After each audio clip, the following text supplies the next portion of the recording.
QuickBeats. QuickBeats lives up to its title.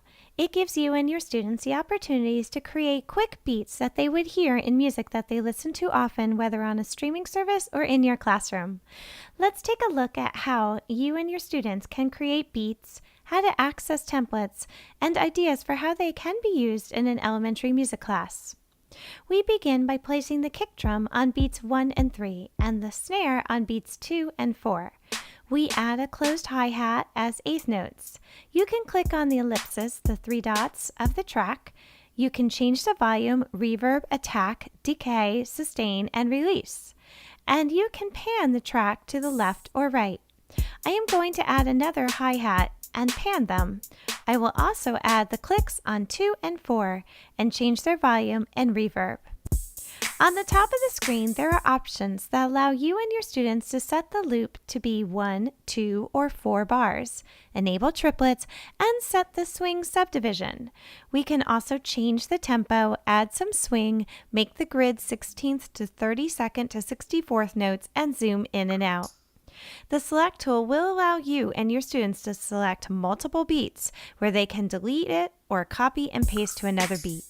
You can also title the quick beats. To save, go to the 3 horizontal lines or the hamburger and scroll down to save. You can also export it as a WAV file that you can open in UStudio or other digital audio workstations.